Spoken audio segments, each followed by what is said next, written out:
Lion 3 straight to video. Now I asked you guys if I needed to keep telling you, to keep warning you that there are spoilers in these reviews. I have decided that even though you seem to think I don't, I'm going to continue to say these reviews do have spoilers, even though they're for really old episodes. Anyway, guys, before I get this review started properly, I want to say I had planned on doing 2 reviews today, but I have just been beat lately. I've been exhausted. I make a lot of jokes over on my Tumblr page about being an insomniac.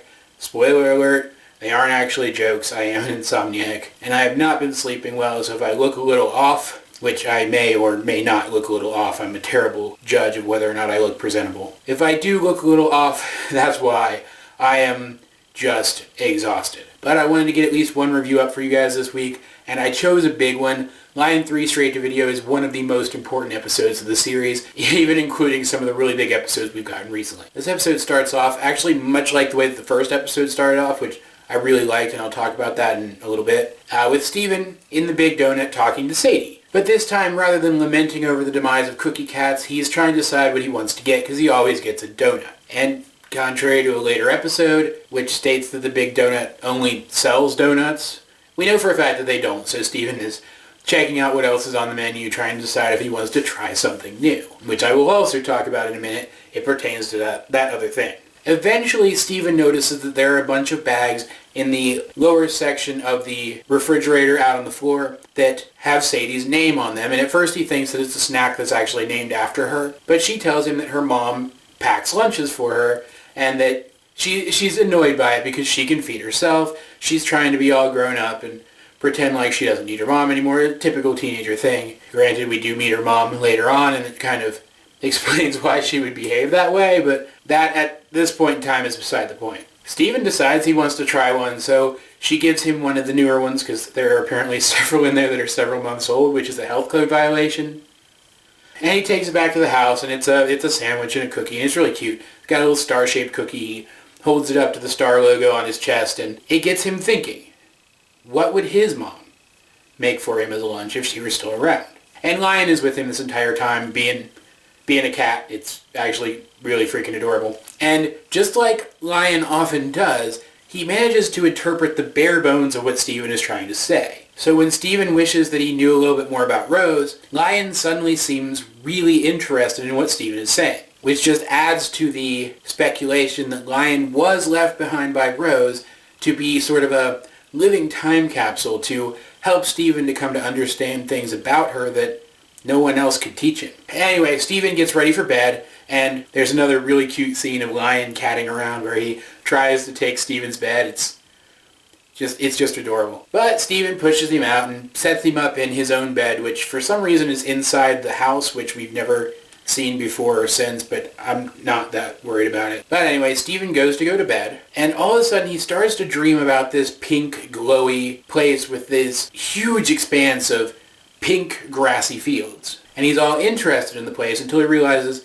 he can't talk here, and then he can't breathe here. There's no oxygen in this place. So he's shocked awake, and he finds Lion laying on top of his face. And it just so happens that this is the very same moment that Pearl discovers Lion lying on top of Steven's face.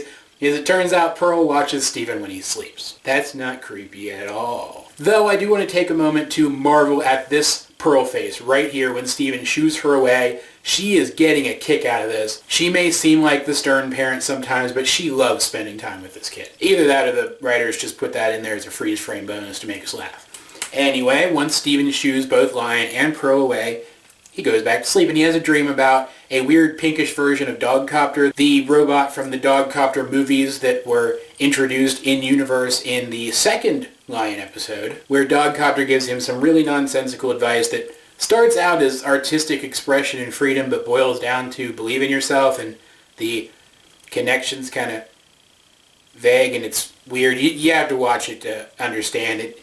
It doesn't really boil down to meaning much. But that's not the point, because this dream then transitions back to the dream of the pink field. And once again, Steven cannot breathe here, and he is shocked awake again, and he finds Lion lying on his face again. And at this point, he just thinks that Lion is smothering him with his mane.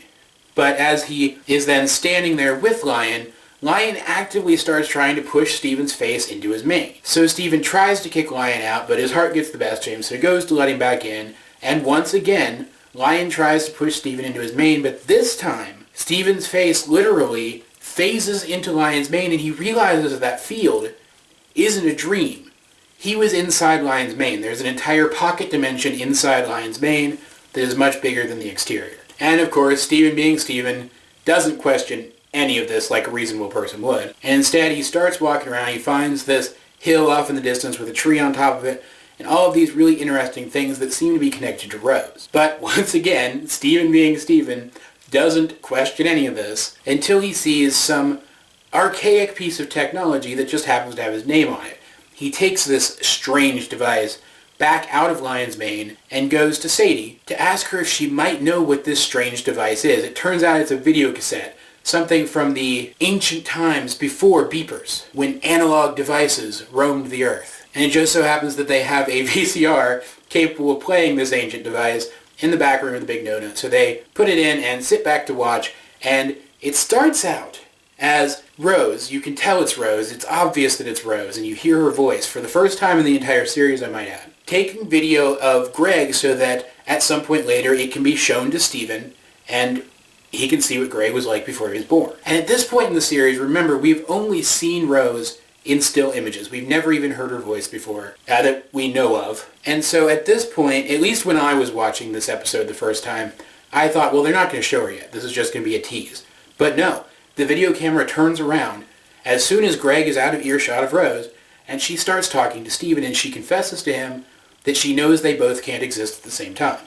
That she is going to have to give up her existence to bring Steven into the world. That she is literally going to turn herself into one half of Steven and continue to exist through him. But without compromising the fact that Steven is still his own unique person, capable of making his own unique decisions. And she says it all in very simple terms to make sure that he can understand it regardless of what age he finds this tape. And it's pretty touching, because this is the first time Steven has met his mother. Granted, he doesn't technically meet her here, but this is the closest he might ever get. Any scenario in which he might meet her in a more traditional sense is still only at this point theoretical. As far as we know, this is the only time that Rose is ever going to actually talk to Steven in the entire run of the series. And the video is touching enough that Sadie, who has been watching it with him, gets the idea that maybe she should try a little bit harder to reconnect with her mother. And that's how it ends. It's a very simple plot. A lot of the Lion episodes are pretty simple plot-wise. But like all of the Lion episodes, what's important here is the lore and the character. This is the first time we get the pocket dimension inside Lion's mane. We get some clues to details about Rose through the objects hidden inside Lion's mane.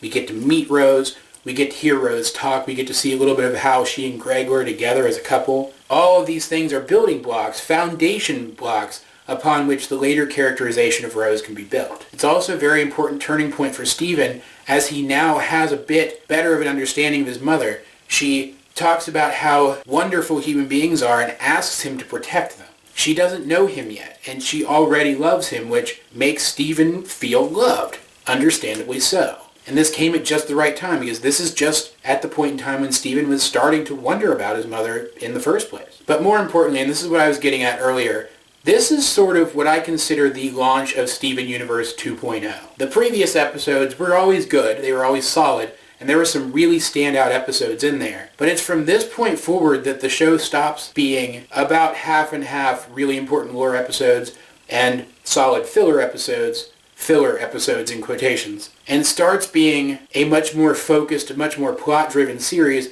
with many more important episodes one after another. There's a little bit of a tonal shift here as we move towards the return of Homeworld to Earth, which actually begins in the very next episode, which I think is why they started Steven off in the Big Donut in a scene very reminiscent of the very first scene of the series, because they understood that this was going to be something of a relaunch, something akin to Steven Universe 2.0, where they refocused the series and really set things on track, and they wanted us to feel that way too. All of that said, this is a must-see episode for any Steven Universe fan.